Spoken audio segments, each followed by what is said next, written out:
Assalamualaikum warahmatullahi wabarakatuh. Innal hamdalillah nahmaduhu wa nasta'inuhu wa nastaghfiruh wa na'udzu billahi min shururi anfusina wa min sayyiati a'malina. May yahdihillahu fala mudilla lahu wa may yudlil fala hadiya lahu. Asyhadu an la ilaha illallah wahdahu la syarika lahu wa asyhadu anna Muhammadan 'abduhu wa rasuluhu alladzi la nabiyya ba'd. Amma ba'd, fa inna asdaqal hadithi kalamullah 'azza wa jalla wa khairal hadi hadi Muhammadin sallallahu alaihi wasallam wa syarrul umuri muhdatsatuha wa kullu muhdatsatin bid'ah wa kullu bid'atin dhalalah wa kullu dhalalatin finnar. Jemaah salat subuh yang dimuliakan oleh Allah Subhanahu wa taala. Alhamdulillah pada subuh hari ini kita diberikan kesempatan kembali oleh Allah Subhanahu wa taala untuk hadir dan berkumpul bersama-sama dalam majelis kajian kita, majelis tafsir dan tadabbur Al-Quranul Karim. Dan setiap kali kita hadir dalam majelis ini, kita berdoa kepada Allah Subhanahu wa taala, mudah-mudahan Allah Subhanahu wa taala memanjangkan umur, memanjangkan usia kita, memberikan kita kesempatan untuk dapat menyelesaikan kajian tafsir kita ini.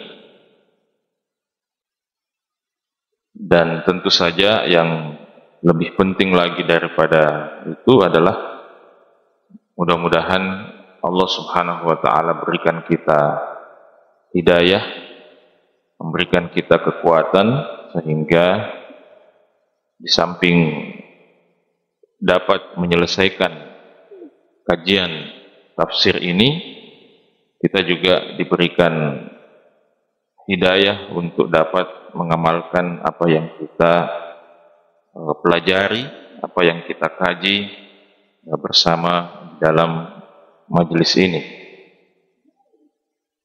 Dan alhamdulillah kita telah berhasil dengan izin Allah Subhanahu wa taala menyelesaikan tafsir surah Al-Fatihah. Saya sendiri lupa dalam beberapa majelis kita bahas surah Al-Fatihah ini. Dan insyaallah dengan izin Allah Subhanahu wa taala kita akan melanjutkan pembahasan surah berikutnya di dalam mushaf Al-Quran, yaitu tafsir surah Al-Baqarah. Ini adalah surah yang terpanjang di dalam Al-Quran, kurang lebih sekitar 2,5 juz, kurang lebih sekitar 2,5 juz. 2,5 juz itu artinya kalau mengikuti format mushaf Madinah sekitar mungkin sekitar 50-an halaman barangkali 50-an halaman karena satu juz itu sekitar rata-rata biasanya 10 halaman, 10 lembar. Berapa halaman saja? 48, sekitar 48 halaman. Jadi sebelum kita mulai, sekali lagi kita mohon kepada Allah Subhanahu wa taala untuk diberikan taufik dapat menyelesaikan pembahasan tafsir surah Al-Baqarah ini. Jemaah yang dimuliakan oleh Allah Subhanahu wa taala, sebelum kita masuk pembahasan tafsir surah Al-Baqarah, Saya kira tidak ada salahnya kalau kita mengambil sebuah kesimpulan penting di antara sekian banyak kesimpulan penting yang dapat kita ambil dari pembahasan surah Al-Fatihah, yaitu bahwa umat Muhammad sallallahu alaihi wasallam di antara keistimewaan yang membedakan umat Muhammad sallallahu alaihi wasallam di antara umat Nabi dan Rasul sebelum Muhammad sallallahu alaihi wasallam adalah bahwa umat Muhammad sallallahu alaihi wasallam ini adalah umat yang sangat memperhatikan dua hal, yaitu ilmu dan amal. Sehingga umat Muhammad sallallahu alaihi wasallam ini adalah umat ilmu dan amal. Kita sudah bahas ya, dalam As-Siratal Mustaqim, ihdinas siratal mustaqim, siratal ladzina an'amta 'alaihim ghairil maghdubi 'alaihim waladdallin. Jadi jalan orang yang diberi nikmat itu adalah jalan orang yang dapat merangkai dengan baik, menyeimbangkan dengan baik, menggabungkan dengan baik antara ilmu dan amal.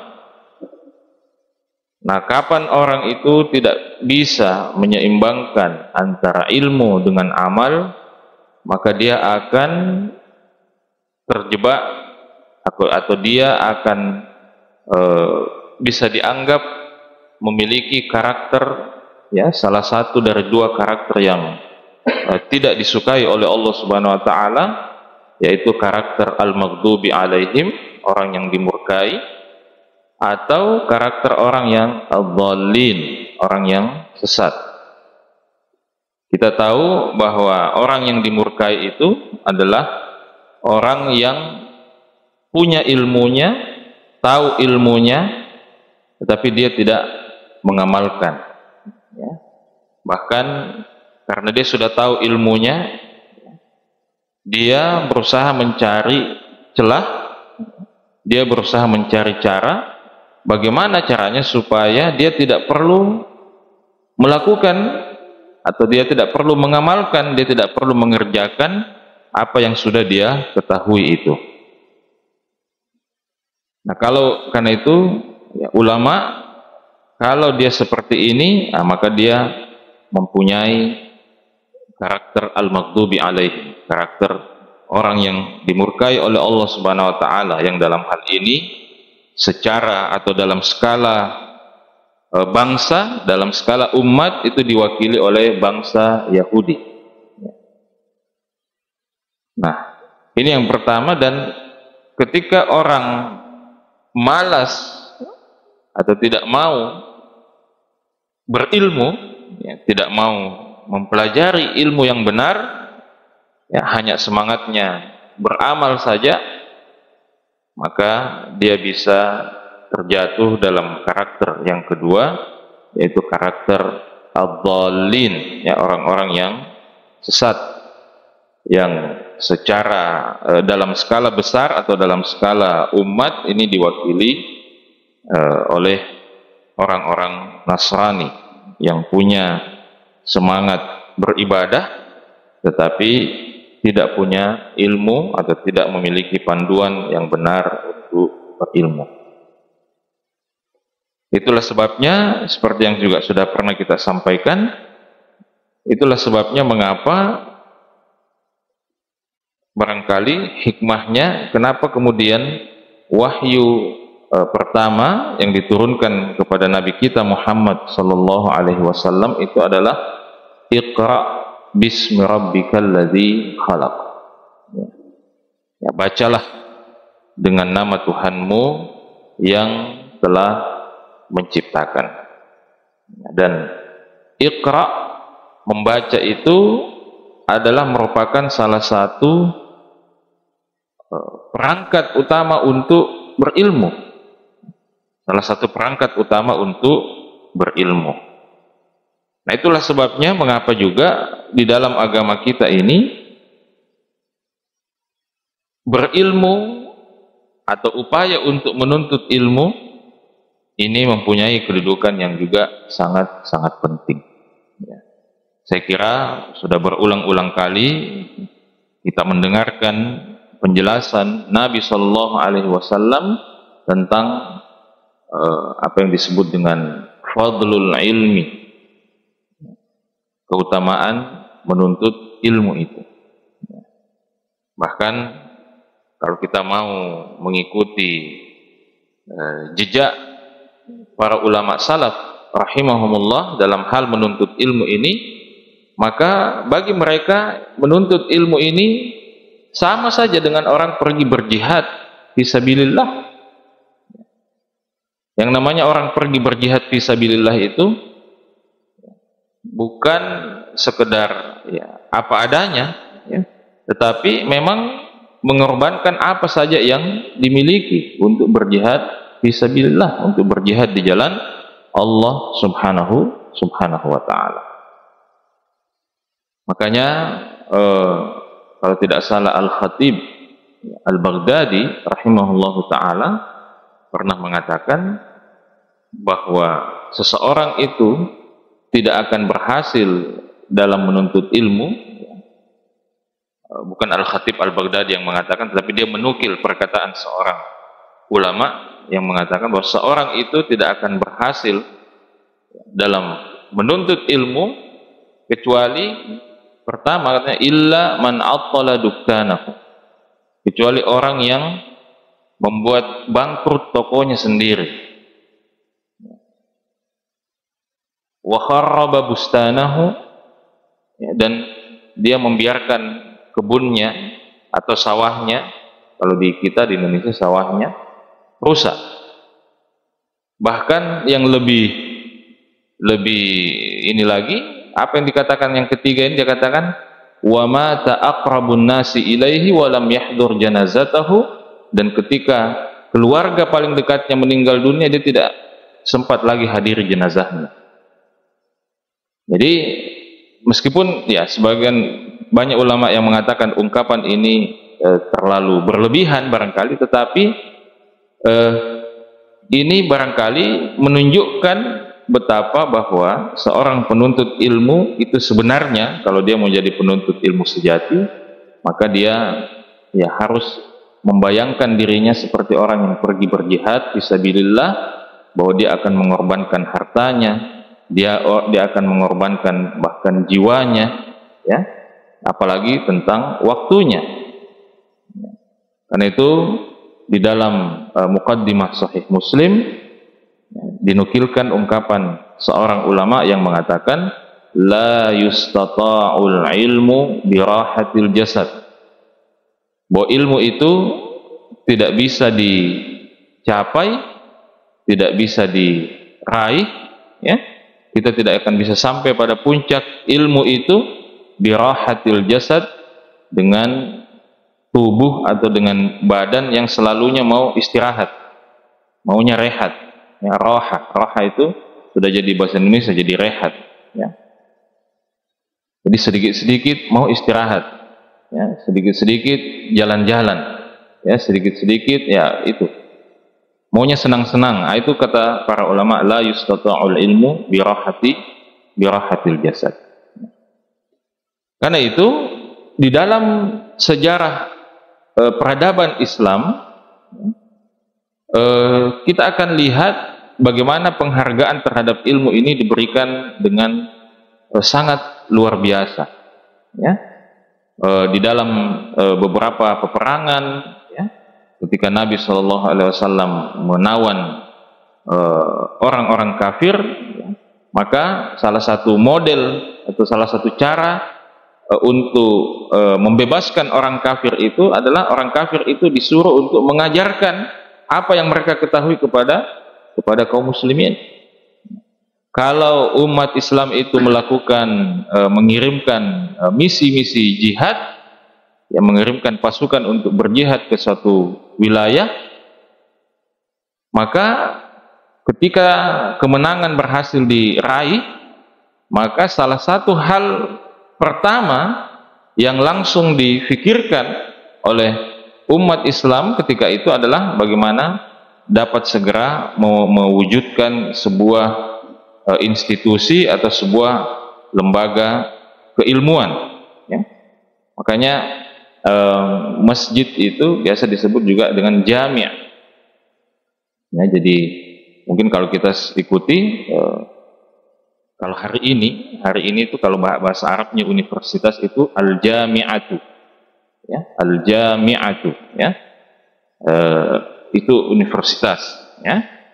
Tetapi dulu, ya, bahkan sampai hari ini pun kita biasa dengar istilah masjid jami'.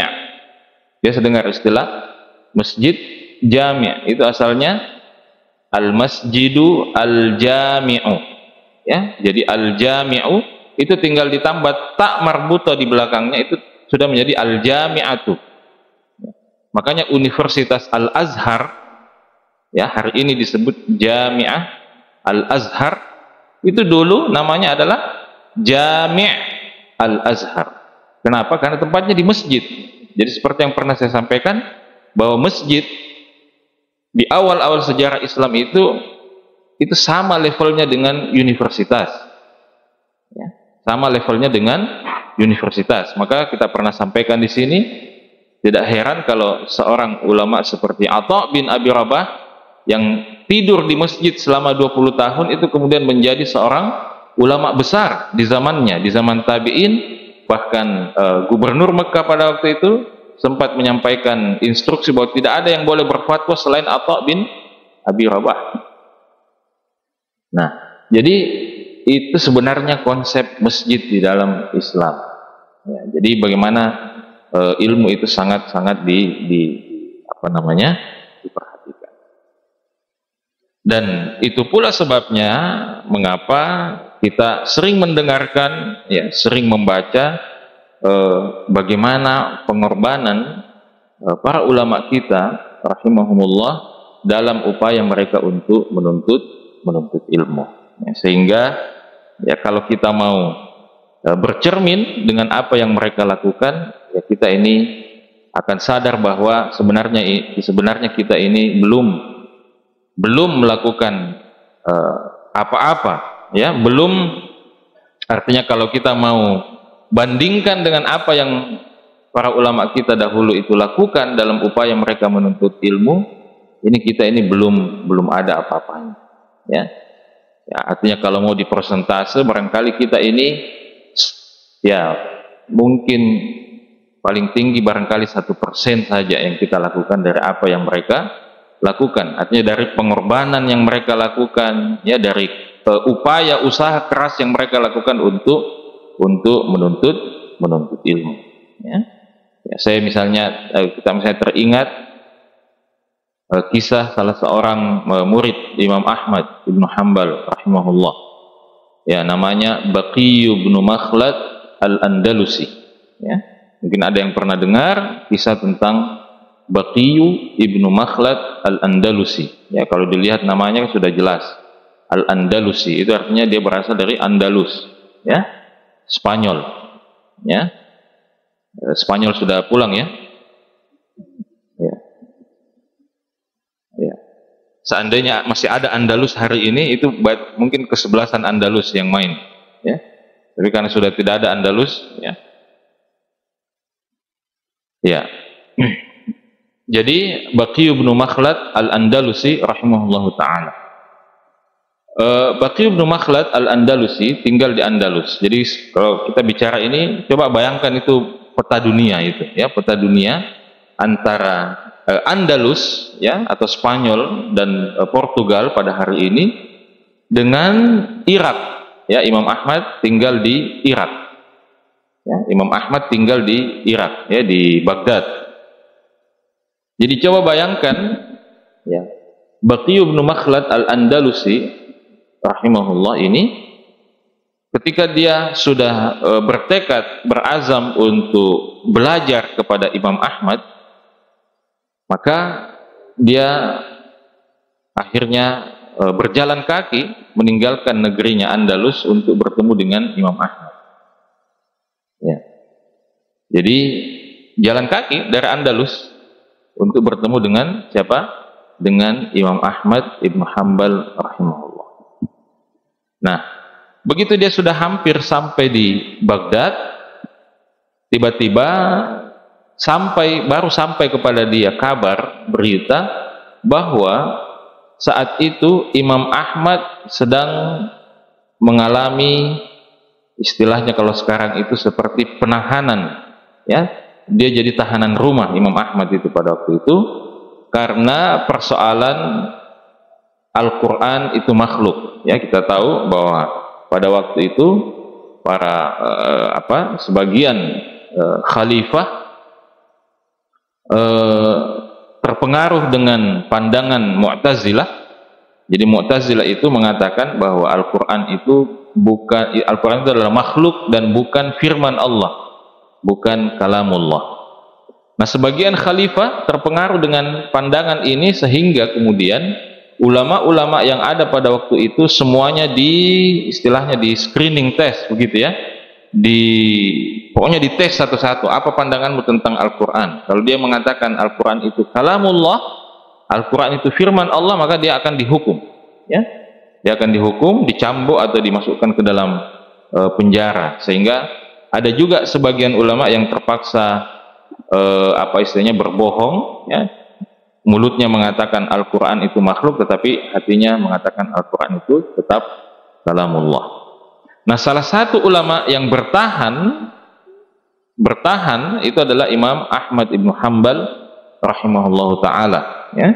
Sehingga beliau dihukum, ya, mendapatkan hukuman yang sangat berat, dicambuk, ya, setiap hari, ya, dicambuk oleh khalifah, ya. Kalau tidak salah ingat itu paling kurang dia setiap hari dicambuk sebanyak 80 kali, ya, oleh khalifah, ya. Sampai anaknya mengatakan biasanya dia sholat sunat setiap hari itu 200 rakaat, setelah dihukum seperti itu tinggal 80 rakaat saja setiap hari, ya. Sholat sunnah mutlak ini, ya, bukan sholat sunnah ininya. Nah, jadi ketika Baqi bin Makhlad ini sudah hampir sampai ke Baghdad, dia baru dapat berita itu, baru sampai, karena waktu itu kan tidak ada SMS, ya, tidak ada WhatsApp, ya, tidak ada Facebook, ya. Jadi dia tidak tahu, ya, dia baru tahu kalau Imam Ahmad itu tidak boleh mengajar di masjid, tidak boleh pokoknya menyampaikan ilmunya. Dia baru tahu sebelum atau menjelang dia masuk ke kota Baghdad.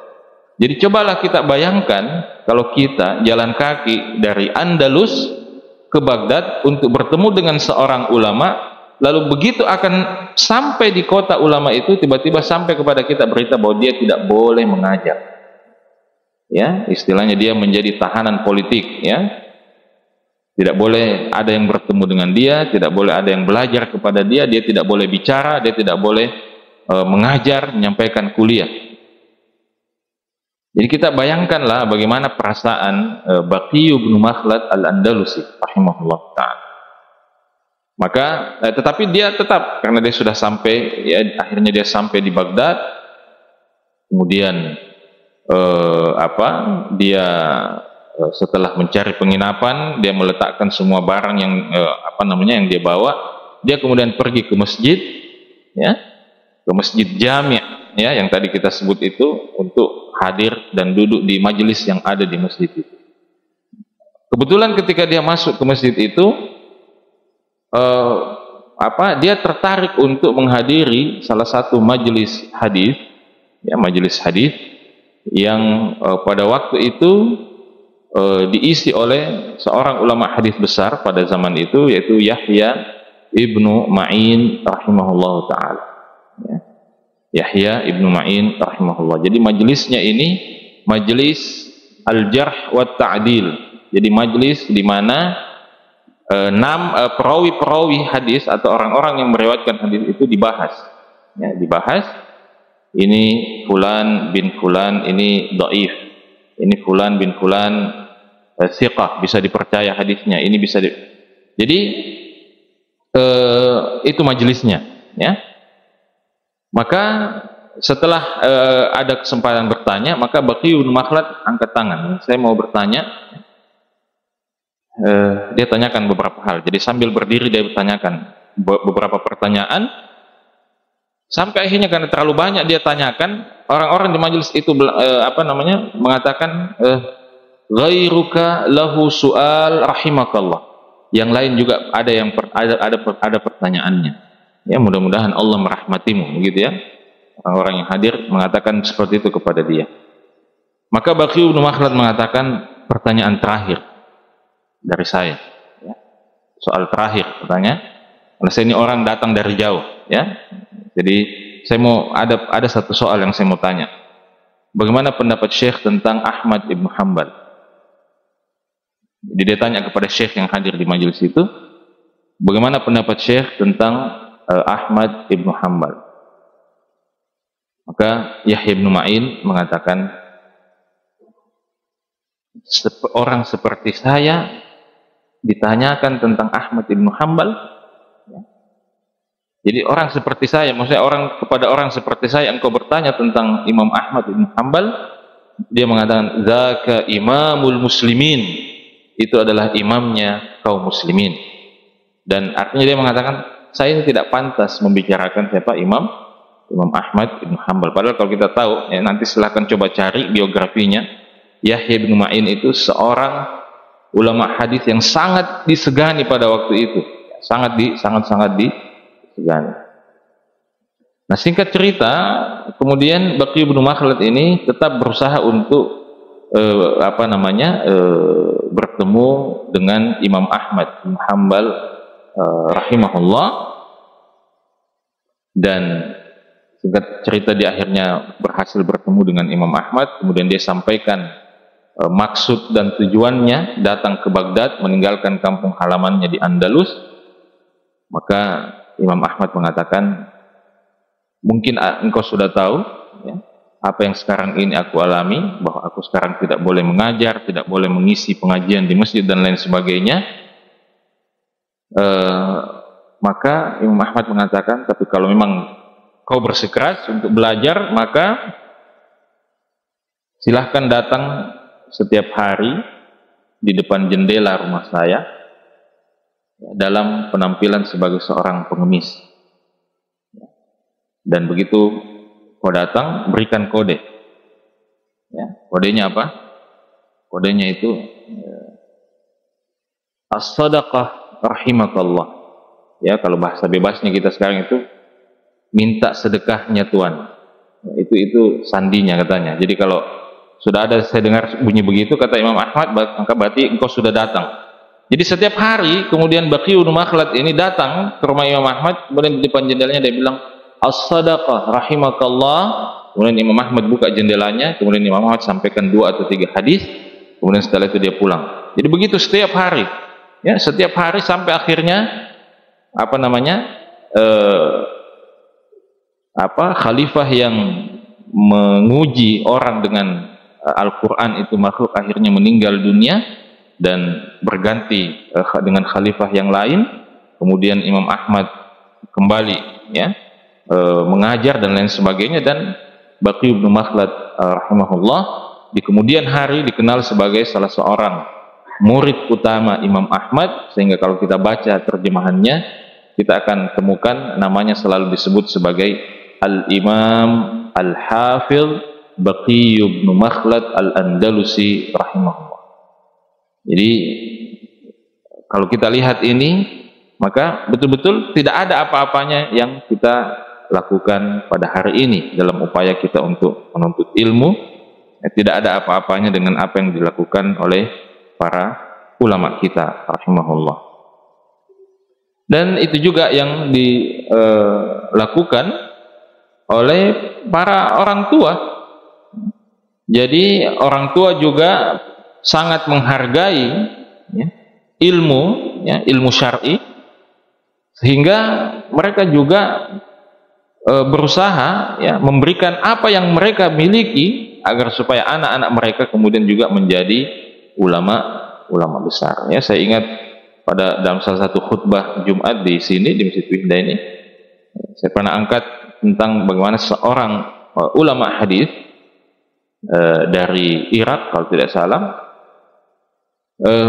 ketika dia masih remaja, ya, orang tuanya memberikan kepada dia uang 100.000 dinar, lalu orang tuanya mengatakan, "Khudh, ambil uang ini, wala ara laka wajhan, dan saya tidak mau lihat wajahmu wahai anakku, sampai hatta ta'tiya bi mi'ati alfi hadis, sampai engkau pulang dengan membawa 100.000 hadis." Maksudnya membawa 100.000 hadis itu pulang dengan menghafal 100.000 hadis. Dan anaknya pun, ya, beberapa waktu kemudian memenuhi janjinya kepada ayahnya yang memberikan kepada dia 100.000 dinar, ya, dan dia pulang, ya, dan kemudian menjadi seorang ulama hadis besar pada waktu itu. Nah, saya kira keseriusan para ulama kita rahimahullah dalam hal ini tidak lain, ya, karena dorongan-dorongan yang diberikan oleh Al-Quran, motivasi-motivasi yang diberikan oleh Al-Quran dan juga Rasulullah Muhammad SAW, dan motivasi tertingginya justru adalah hadis yang selalu berulang-ulang kali kita sampaikan itu. Man salaka tariqan yaltamisu fihi ilman, sahhalallahu lahu bihi tariqan ilal jannah. Ya, saya kira, ya, karunia terbesar untuk kita, ya, obsesi dan tujuan terbesar yang ingin kita capai itu adalah apa? Diberikan kemudahan untuk bisa sampai dan masuk ke dalam surga Allah Subhanahu wa ta'ala. Jadi kalau para ulama kita itu, ya, begadang, ya, kita sudah sampaikan di sini tentang bagaimana Imam Malik bin Anas rahimahullah yang jarang sekali sholat subuh kecuali dengan wudhu sholat isyanya. Ya. Ya, ketika siapa nama muridnya, ada yang ingat? Abdurrahman bin Qasim, ya, muridnya. Ya.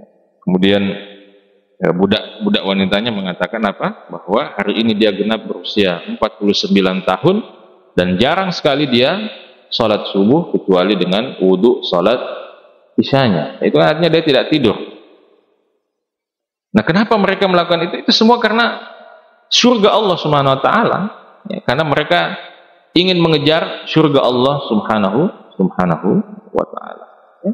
Imam Bukhari rahimahullahu ta'ala, ya, kadang dia bangun sampai 13-14 kali dalam satu malam, ya, untuk menuliskan apa yang dia ingat dari ilmu yang dia pelajari. Ya, itu semua bukan sekedar karena mereka senang dengan itu, tetapi karena ingin mendapatkan kemudahan dari Allah Subhanahu wa ta'ala ketika nanti harus melewati perjalanan di kehidupan akhirat, ya. Jadi, ya, kalau kita akan teruskan tentang bagaimana pengorbanan para ulama kita rahimahullah ta'ala dalam menuntut ilmu, maka kita tidak akan ada habis-habisnya, ya, membahas tentang itu.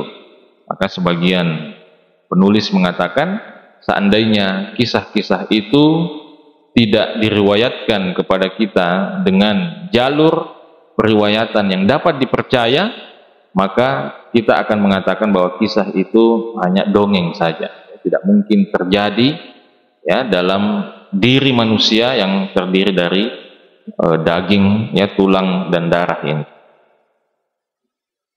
Salah satu buku yang, ya, kalau, ya, ada yang ingin baca tentang itu, salah satu buku yang cukup lengkap mengurai tentang kisah para ulama kita dalam menuntut ilmu itu, sebuah buku yang berjudul Safahatun min Sabri al-Ulama'i ala Syada'idit Tahsili wa Talab. Tapi saya tidak tahu apakah ada terjemahannya atau tidak. Jadi belajar pakai dulu bahasa Arab, baru ini baca.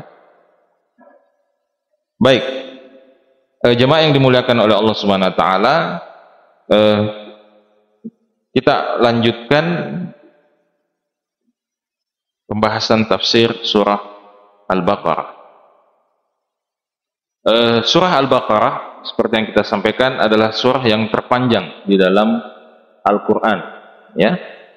Kita juga tahu ayat yang terpanjang di dalam Al-Quran itu juga terdapat dalam surah Al-Baqarah, ayat tentang hutang piutang, itu terdiri dari satu halaman. Ya. Nah, surah Al-Baqarah disebut surah Al-Baqarah karena di dalam surah ini ya terdapat penyebutan kata Al-Baqarah, ya, yang insya Allah nanti akan kita bahas. Baik, Ibnu Katsir rahimahullahu taala mengawali pembahasan tafsir surah Al-Baqarah ini dengan menyebutkan beberapa keutamaan, ya, beberapa keutamaan dari surah Al-Baqarah ini. Beliau mengatakan fi Musnad Ahmad, di dalam kitab Musnad Imam Ahmad.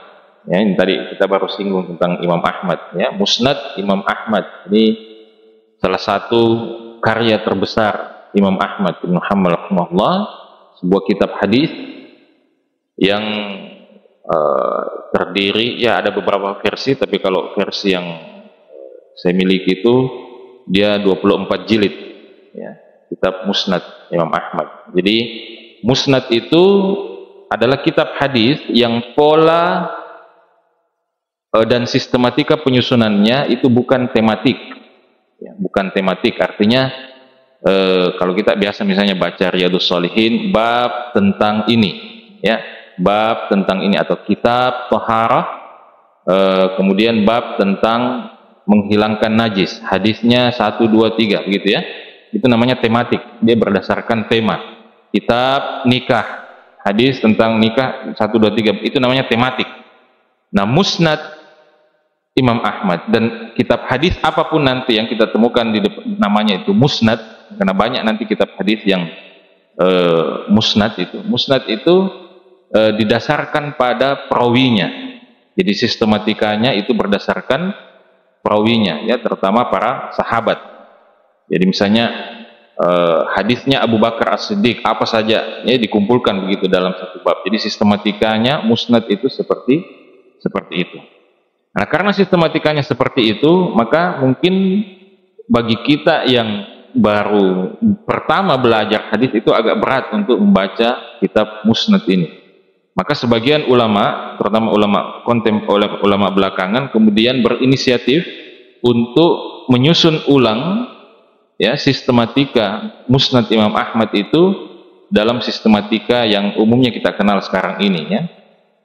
Yang saya ingat itu salah satunya berjudul Al-Fathur Rabbani, ya, itu menyusun kembali, ya, dia menjelaskan Musnad Imam Ahmad sekaligus juga menyusun dalam sistematika yang baru.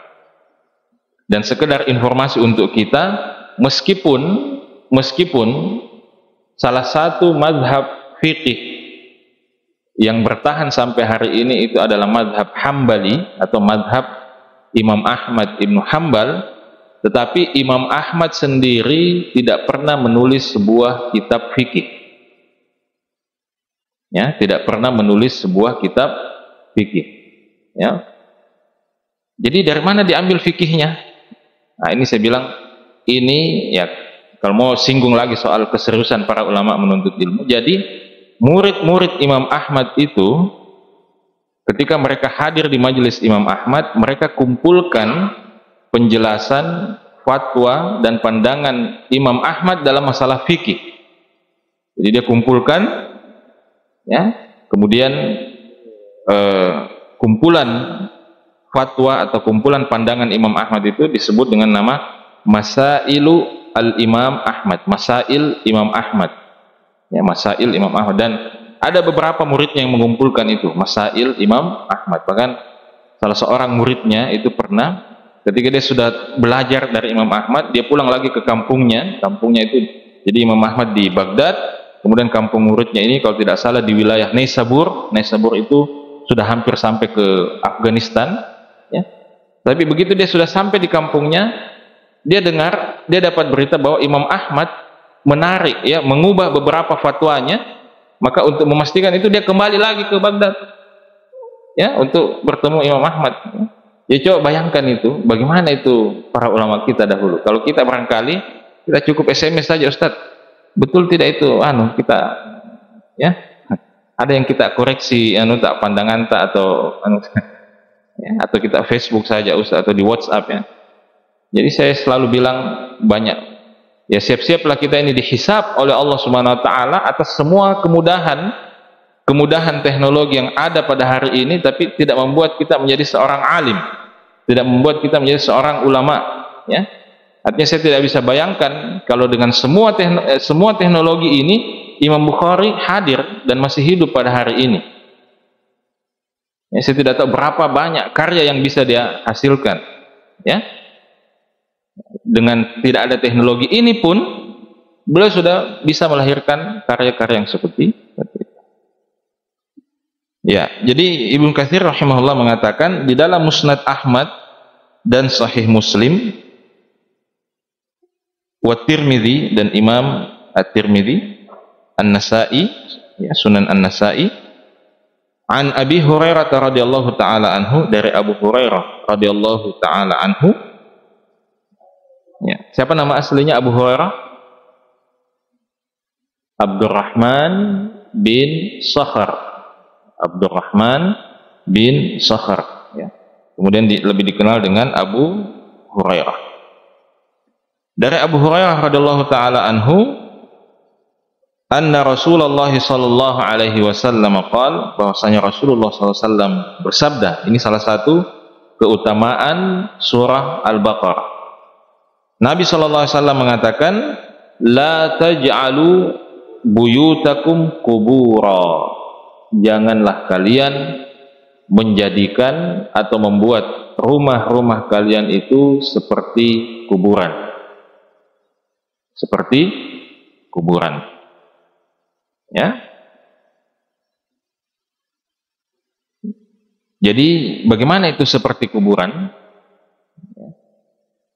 Rumah yang seperti kuburan itu adalah rumah yang di dalamnya tidak pernah dibacakan Al-Quran. Ya. Berarti di kuburan itu tidak disunnahkan membaca Al-Quran. Ya. Jadi Nabi mengatakan, la taj'alu buyutakum qubura, janganlah kalian menjadikan rumah-rumah kalian seperti kuburan. Ya. Artinya kuburan itu tidak pernah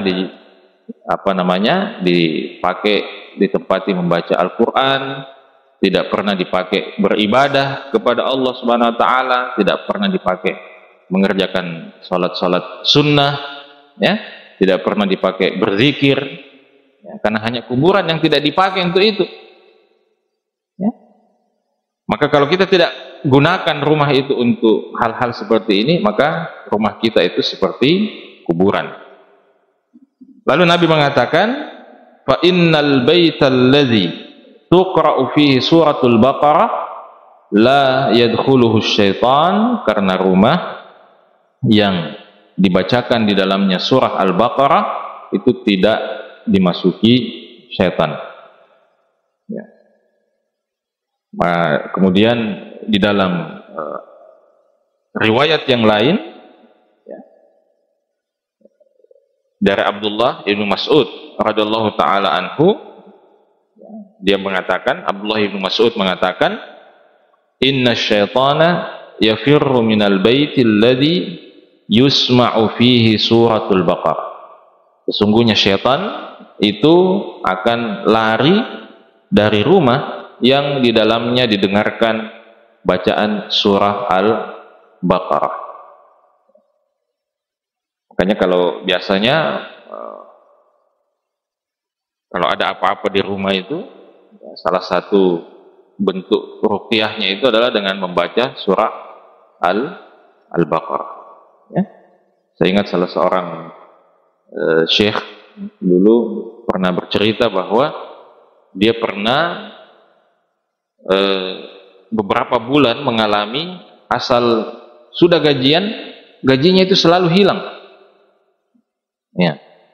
Selalu hilang, ya. Kalau kita ya hilang, tapi hilangnya kita tidak sadar hilang begitu ya. Pakai beli ini. Dia hilang. Ya. maka dia berinisiatif untuk membaca surah Al-Baqarah. Begitu dia baca surah Al-Baqarah, ya dalam beberapa hari selesai, tiba-tiba satu hari, tiba-tiba langsung kaca rumahnya itu pecah, gitu ya. Ya, artinya jinnya sudah keluar, ya. Setannya sudah keluar. Ya, jadi ini kalau ada apa-apa ya seperti itu, maka ya, ini membaca surah Al-Baqarah. Jadi jangan sampai surah Al-Baqarah itu terdengar di rumah kita nanti kalau bulan Ramadan saja. Ya, sekali dalam setahun. Ya. Jadi surah Al-Baqarah terdengar di rumah itu sekali dalam setahun. Ya, ya minimal sekali dalam sebulan. Ya, minimal sekali dalam sebulan. Ya.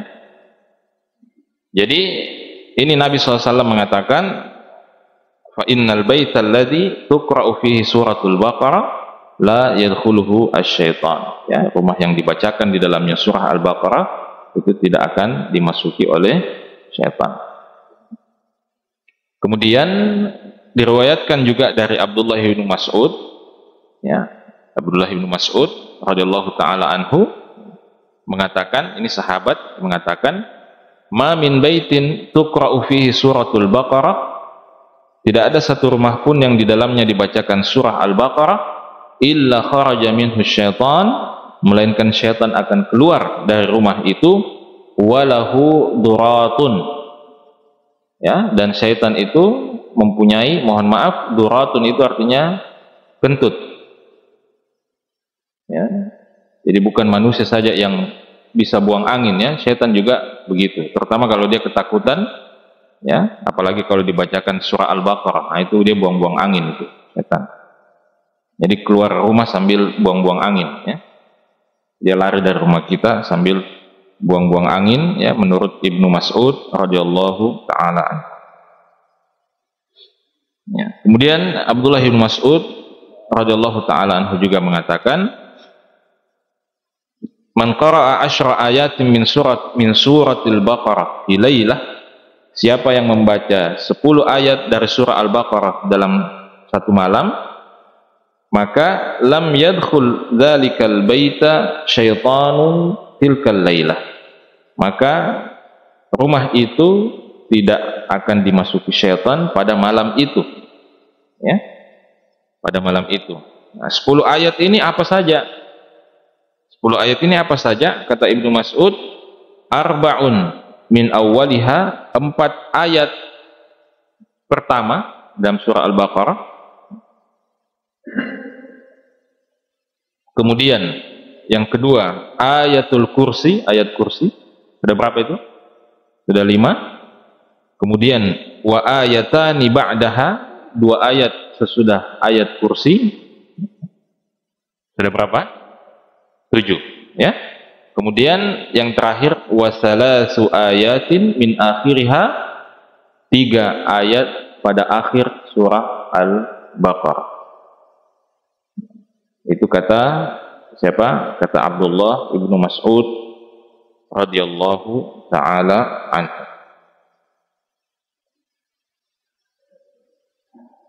Dan Nabi Shallallahu Alaihi Wasallam juga mengatakan, ya, sebagaimana dalam hadis yang diriwayatkan oleh Sahal bin Sa'ad, Nabi Shallallahu Alaihi Wasallam mengatakan, inna likulli syai'in sanaman, sesungguhnya setiap sesuatu itu mempunyai sanaman. Ya, sanaman itu seperti tiang apa ya, tiang penyangga tengahnya itu, ya, ya. Jadi itu sanaman. Ya. Saya tidak tahu apakah kemudian senam dalam bahasa Indonesia itu berasal dari kata sanaman, saya tidak tahu. Nah, jadi setiap sesuatu itu mempunyai apa istilahnya, tonggak ininya, ya, yang menegakkan dia. Sama kalau tubuh kita ini ada rangkanya begitu, ya, tulang tengah kita itu, ya. Nah, wa inna sanamal Quran, ya, tonggak penegaknya Al-Quran itu kata Nabi Sallallahu Alaihi Wasallam adalah Al-Baqarah, surah Al-Baqarah. Wa inna man qara'aha fi baitihi lailatan, siapa yang membaca surah Al-Baqarah di rumahnya pada malam hari, lam yadkhulhu syaitanu thalatha layalin, maka syaitan tidak akan masuk ke dalam rumahnya selama 3 hari. Wa man qara'aha fi baitihi naharan, dan siapa yang membacanya di rumahnya pada siang hari, lam yadkhulhu syaitanu thalatha ayyam, maka syaitan tidak akan masuk ke dalam rumahnya selama 3 hari. Jadi kalau dibaca 3 malam itu tidak masuk. Kalau dibaca 3 hari, ya, pada siang harinya dia tidak masuk. Ya. Dan penguasaan terhadap surah Al-Baqarah ini juga menjadi satu keistimewaan tersendiri. Ya. Jadi penguasaan terhadap surah Al-Baqarah ini juga menjadi sebuah keistimewaan tersendiri. Ya, ini di dalam hadis yang diriwayatkan oleh Imam Tirmidzi, An-Nasa'i dan Ibnu Majah dari Abu Hurairah radhiyallahu taala anhu. Abu Hurairah mengatakan, ba'atha Rasulullah sallallahu alaihi wasallam ba'tsan. Rasulullah sallallahu alaihi wasallam pernah mengirim sebuah utusan, ya, sebuah misi kecil begitu. Wahum zawu adad, ya, mereka berjumlah beberapa orang. Lalu sebelum dikirim itu Nabi ingin tunjuk siapa amirnya, siapa pimpinan perjalanannya.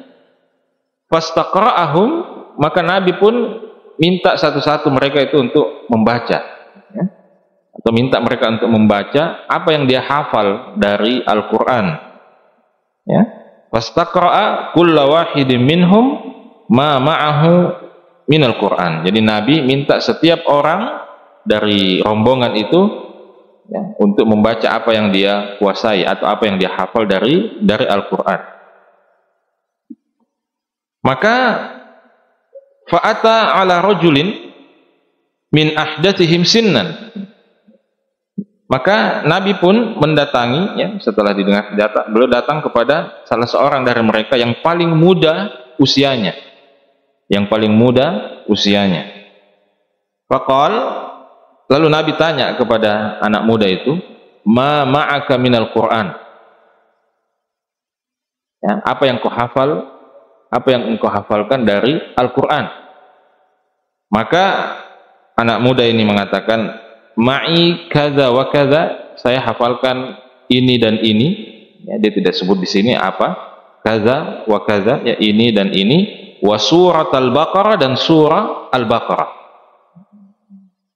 dan surah Al-Baqarah. Maka Nabi katakan kepada anak muda ini, ama'aka suratul Baqarah, apakah kau hafal surah Al-Baqarah? Artinya ini sebuah, ya, artinya keistimewaan tersendiri, ya. Karena kita tahu Umar Ibn Khattab radhiyallahu taala anhu sendiri itu 8 tahun dia pelajari surah Al-Baqarah itu, ya.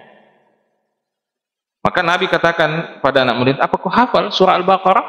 Anak muda itu mengatakan, na'am, ya, saya hafal surah Al-Baqarah. Maka Nabi katakan, idhab wa anta amiruhum. Kalau begitu berangkatlah, karena engkaulah yang jadi amir, engkaulah yang jadi pemimpin mereka. Jadi ini juga satu sunnah, ya, saya kira ini satu sunnah yang tidak boleh kita lupakan. Kalau kita akan bepergian, ya, kadang-kadang kita ini kalau bepergian, ya sudah, karena merasa sudah dewasa semua, ya, sudah orang besar semua, jadi tidak perlu lagi bilang siapa amirnya, siapa pimpinan anunya ini, rombongannya ini.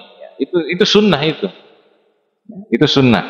Jadi sebelum berangkat, ya, terutama kalau kita lebih dari satu orang, maka kita sepakati siapa yang jadi penanggung jawab, siapa yang menjadi amir, ya. Dan itu sunnah Nabi Sallallahu Alaihi Wasallam. Jadi Nabi bilang, atau Nabi katakan kepada anak muda itu, idhab fa anta amiruhum, berangkatlah, ya, engkaulah yang menjadi amir, engkaulah yang menjadi pemimpin rombongan ini.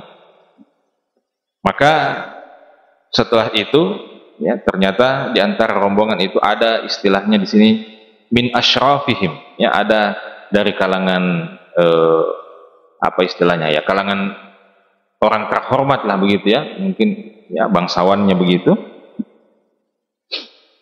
Faqala rajulun min asyrafihim, ya, ada seorang pria di dalam rombongan itu yang istilahnya dari keturunan orang Nganu barangkali, ya, keturunan berdarah biru begitu. Dia mengatakan apa? Setelah dia lihat bagaimana Nabi memuliakan, ya, mengistimewakan anak muda yang hafal surah Al-Baqarah itu, maka orang ini bilang, wallahi, demi Allah, ma mana'ani an ata'allama surat Al-Baqarah illa anni khasyitu alla aquma biha. Dia katakan pada Nabi, demi Allah wahai Nabi, saya ini tidak ada yang menghalangi saya untuk mempelajari surah Al-Baqarah illa anni khasyitu anni la aqumu biha, kecuali karena saya khawatir saya tidak bisa kerjakan apa yang ada dalam surah Al-Baqarah itu. Jadi dia sampaikan itu pada Nabi. Seakan-akan dia mau bilang begini barangkali, ya, kalau dalam bahasa bebas kita di sini, cobanya saya tahu itu begitu Nabi, ya, pasti saya akan pelajari itu, saya hafal surah Al-Baqarah. Saya ini sebenarnya bisa juga hafal surah Al-Baqarah, cuma saya khawatir saya tidak bisa kerjakan apa yang menjadi isinya. Maka Nabi katakan, Nabi SAW mengatakan, ta'allamul Qur'an waqra'u. Ya, ini Nabi katakan secara umum, pelajarilah Al-Quran, waqra'uhu, dan bacalah Al-Quran itu.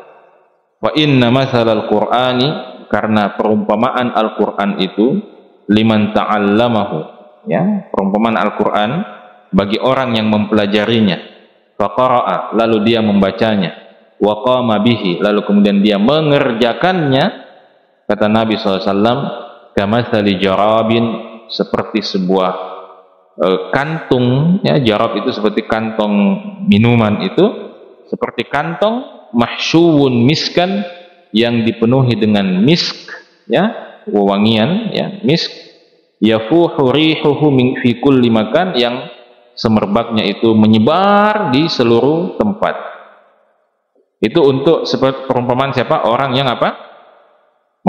Mempelajari, membaca dan mengamalkan.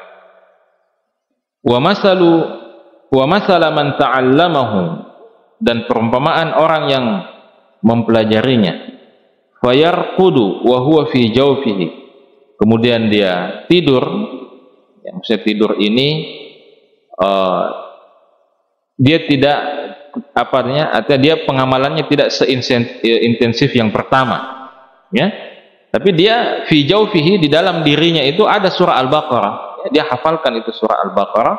Maka ini perumpamaannya, kata Nabi sallallahu alaihi wasallam, kamatsali jarabin atau kamatsali jirabin ukiya ala miskin, dia seperti kantong yang ditutup dengan misk, ya, ditutup dengan misk, ya. Kalau yang tadi itu dipenuhi dengan misk karena dia mengamalkan, ya. Tapi kalau dia tidak mengamalkan, maka dia biasanya ditutup saja dengan misk, ya. Artinya ada juga keistimewaannya, ya, tetapi jelas mengamalkan Al-Quran, ya, orang yang mengamalkan Al-Quran jauh lebih istimewa daripada sekedar menghafalkan, ya, Al-Quran.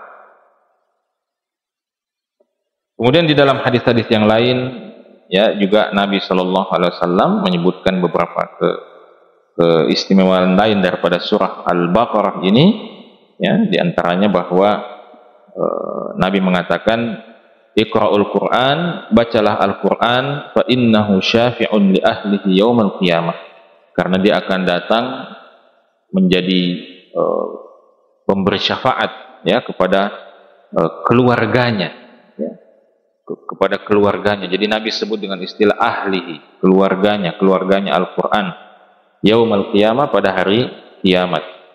Iqra'u az-Zahrawain, bacalah dua Zahrawain. Zahrawain itu di sini dijelaskan oleh Ibnu Katsir al-muniratan. Jadi dua benda, dua yang bercahaya, ya. Artinya bacalah dua cahaya. Apa itu dua cahaya? Al-Baqarah, surah Al-Baqarah, dan Ali Imran, dan surah Ali Imran. Ya, karena kata Nabi SAW, fa innahuma, karena keduanya, surah Al-Baqarah dan Ali Imran ini, ya'tiyani yaumal qiyamah, akan datang pada hari kiamat, ka'annahuma ghamamatan, akan datang pada hari kiamat bagaikan dua gumpalan awan, ya, dua gumpalan awan yang menutupi ya atau melindungi orang yang sering membacanya. Kemudian Nabi katakan juga dalam hadis ini, Iqra'ul Baqarah, bacalah surah Al-Baqarah, fa inna akhzaha barakah, karena sungguh mengambil surah Al-Baqarah itu barakah, ya, berkah, wa tarkaha hasratun, dan meninggalkannya itu adalah sebuah kerugian. Ya, mengabaikan, meninggalkan surah Al-Baqarah itu adalah hasrah, sebuah kerugian. Wala tastati'uha al-batalah. Ini Nabi katakan ini. Jadi tidak ada yang bisa, ya, tidak ada yang bisa mengambil surah Al-Baqarah itu, ya. Artinya al-batalah, al-batalah itu hanya para pemalas. Para pemalas itu tidak akan bisa mengambil surah Al-Baqarah. Ya, jadi ini kata Nabi Shallallahu Alaihi Wasallam, artinya dibutuhkan sebuah kekuatan jiwa, kekuatan mental untuk bisa membaca. Ya. Jadi membacanya juga saja surah Al-Baqarah itu membutuhkan kekuatan mental yang luar biasa. Ya. Artinya jelaskan tidak sama itu membaca surah Al-Baqarah dengan Inna a'tainakal kautsar. Ya. Tidak sama dengan membaca wal asr innal insana, tidak sama. Maka kalau jadi imam itu baru saja baca alif lam mim, wah, langsung makmumnya reaksinya, wah, bahaya ini, bisa berapa halaman yang dibaca ini. Ya. Tapi untungnya begitu imamnya bilang alif lam mim Allahu akbar, nah, bagus ini imam ini. Ya. Maka mengambil surah Al-Baqarah itu kata Nabi adalah barakah, berkah, wa tarkaha hasrat, ya, meninggalkannya adalah sebuah kerugian. Wala tastati'uhal batalah, ini para pemalas itu tidak akan bisa memikul atau mengambil beban daripada surah Al-Baqarah ini. Ya, saya kira itu sedikit pengantar dulu untuk surah Al-Baqarah. Nanti masih ada sedikit sisa yang disebutkan oleh Ibnu Katsir. Mudah-mudahan sekarang sudah 23 Sya'ban ya, kalau tidak salah ya. 22 atau 23? 22? 22? Oh ya, 22 ya, nanti sebentar malam baru 23. Berarti ya mungkin ini majelis terakhir, kecuali nanti kalau kita diberi kekuatan untuk tetap lanjut di bulan Ramadan, Sabtu subuh. Cuma kan nanti kalau lanjut Sabtu subuh Ramadan tidak ada kopinya lagi tuh. Ya, kalau sekarang masih ada kopi, ya, tapi nanti bulan Ramadan tidak ada lagi kopi. Ya, jadi masih ada sedikit sebenarnya dari pengantar yang disebutkan oleh Ibnu Katsir rahimahullahu taala, tapi insyaallah nanti kita lihat ya minggu depan apakah kita masih sempat satu kali lagi atau ini adalah majelis terakhir sebelum Ramadan. Nah, cuma sebelum saya tutup, barangkali ini sekedar catatan saja, terutama kita yang sering jadi imam nanti, jadi imam. Kadang-kadang kita ini kan hafal 2 ayat 3 ayat di awal, 2 ayat 3 awal di tengah, kemudian nanti mau habis lagi begitu ya. Artinya surah Al-Baqarah ini tidak dihafal utuh begitu ya. Satu surah Al-Baqarah kita hafal 5 ayat di depan, nanti hafal tengah-tengahnya mungkin ayat tentang kisah Nabi Adam, terus nanti ambil lagi Al-Kursi, ayat Al-Kursi, terus atau nanti ayat puasa. Nah, ini harus diingat bahwa kalau kita mau baca surah Al-Baqarah misalnya, rakaat pertama membaca beberapa ayat surah Al-Baqarah, rakaat kedua membaca beberapa ayat surah Al-Baqarah, itu harus diingat, harus kita tahu betul yang mana duluan posisinya. Ya, jadi tidak boleh di rakaat pertama baca ayat kursi, rakaat kedua baca 5 ayat pertama surah Al-Baqarah. Itu tidak boleh. Ya, itu urutannya harus seperti itu, karena ini satu surah. Sama kalau misalnya saya baca wal asri innal insana lafi khusrin. Wal asri itu ayat pertama. Innal insana lafi khusrin. Nah, tidak boleh kan saya baca innal insana lafi khusrin rakaat pertama, nanti rakaat kedua saya baca wal asr. Tidak boleh. Karena urutannya adalah wal asri innal insana lafi khusrin. Nah, cuma kalau surah pendek kan kita bisa tahu. Kita bisa tangkap, oh ini ayat pertamanya ini, ayat keduanya ini, berikutnya. Tapi kalau Al-Baqarah ini karena terlalu panjang, kadang-kadang kita menganggap dia seperti beberapa surah begitu, ya. Padahal itu dia satu surah. Jadi tidak boleh baca Al-Kursi, ayat Al-Kursi rakaat pertama, terus nanti baca Alif Lam Mim Dzalikal Kitabu La Raib, ya, di rakaat yang kedua. Itu tidak boleh begitu. Karena itu kita bolak-balik itu satu surah, ya. Nah, kalau baca surah Al-Ikhlas, ya, Qul huwallahu ahad, rakaat pertama, kemudian rakaat keduanya baca ayat kursinya, tidak apa-apa. Itu tidak apa-apa. Yang masalah itu kalau dalam satu surah itu kita bolak-balik, ya, ayat terakhir di rakaat pertama, ayat pertamanya di rakaat kedua, itu yang tidak boleh. Itu saja. Mudah-mudahan Allah Subhanahu wa taala berikan kesempatan lain dalam mengkaji tafsir ini, insyaallah. Mudah-mudahan ada manfaatnya. Subhanakallahumma wa bihamdik, asyhadu an la ilaha illa anta, astaghfiruka wa atubu ilaik. Wa akhiru da'wana alhamdulillahi rabbil alamin. Assalamualaikum warahmatullahi wabarakatuh.